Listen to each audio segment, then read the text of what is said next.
हाय, मी रेश्मा आणि तुमचं स्वागत आहे माझ्या व्हिडिओजमध्ये. चला मग पुढच्या कार्यक्रमाला लागूया. हा आहे आमच्या गावाचा रस्ता, जो आतून जातो, मेन रोडवरनं नाही आहे.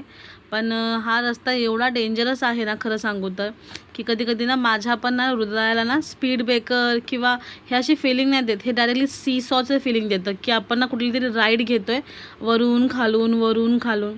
गव्हर्नमेंटला कोकणामध्ये एवढा इंटरेस्ट आहे, नको तिथं ते प्रोजेक्ट करतं. पण जर तुम्ही नक्कीच लक्ष दिलं गावात, तर हे जे नको तिथं तुम्ही रस्ते बुजवता, त्यापेक्षा गावाचे रस्ते नक्कीच बुजवा.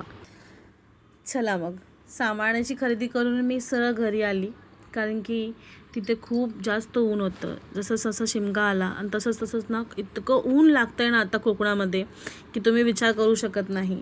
खरंच एवढं गरम होतं आहे ना आता. आणि त्यात जागोजागी पालखीची सुरुवात आहे आणि धावपळ लोकांची आहे. एवढी गर्दी आमच्या इथे होती मार्केटला, की काहीच करता येत नव्हतं. मी सगळं काही सामान घेऊन तर आली आहे आणि ते मी माझ्या आईंना म्हणजे सासूबाईंना विचारून घेऊन आलेले आहे. तरी आम्हाला जी गोष्ट हवी होती ती म्हणजे पालाभाजी. कुठल्याही देवाच्या निवेद्यासाठी पालाभाजी ही इम्पॉर्टंट असते, पण ती काय मला भेटली नाही. आणि मी हे बाकीचं खाण्यासाठी किंवा टमॅटोज हे सगळ्या गोष्टी घेऊन आली, ज्या छोट्या मोठ्या गोष्टी आपल्याला गावी लागतात.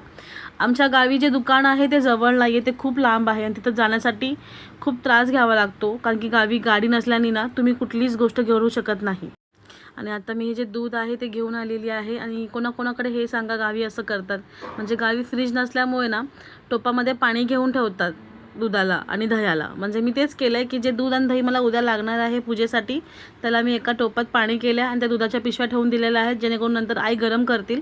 आणि दहीलासुद्धा मी एका पाण्याच्या डब्यात ठेवून दिलेलं आहे, जेणेकरून ते खराब होऊ नये, आंबू नये.